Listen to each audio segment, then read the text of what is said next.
Hello বন্ধুরা, আপনারা কে কীরকম আছেন? রুবিজ হোম কিচেনে আপনাদের সবাইকে স্বাগত জানাই। আজ আমি আপনাদেরকে খুবই সিম্পলভাবে চিজ কেকের রেসিপি শেয়ার করব। তার জন্য এখানে আমি 1.5 লিটার দুধ নিয়েছি। দুধটা হালকা উষুম গরম হয়ে গেলেই ওর মধ্যে আমি ভিনেগারটা দিয়ে দেবো। ভিনেগার আর জল সমান পরিমাণে রেখেছিলাম। এভাবে আমি চিজটা কাটিয়ে নেবো।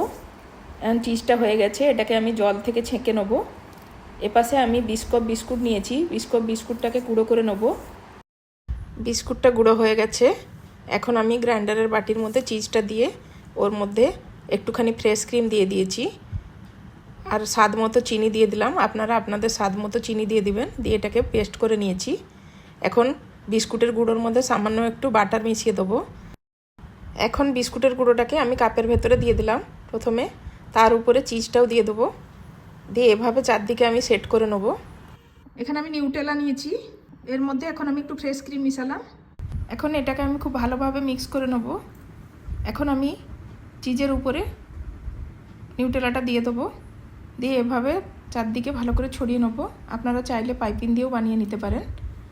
দিয়ে তার উপরে সামান্য একটু আমি বিস্কুটের গুঁড়ো ছড়িয়ে দিয়েছি। আপনারা একবার এভাবে চিজ কেক বানিয়ে দেখবেন, খেতে খুব ভালো লাগবে। আপনাদের যদি এই চিজ কেকের রেসিপিটি ভালো লেগে থাকে তাহলে প্লিজ লাইক, শেয়ার আর কমেন্ট করে দিবেন। চ্যানেলে যদি প্রথমবার হয়ে থাকেন তাহলে প্লিজ সাবস্ক্রাইব করে দিবেন।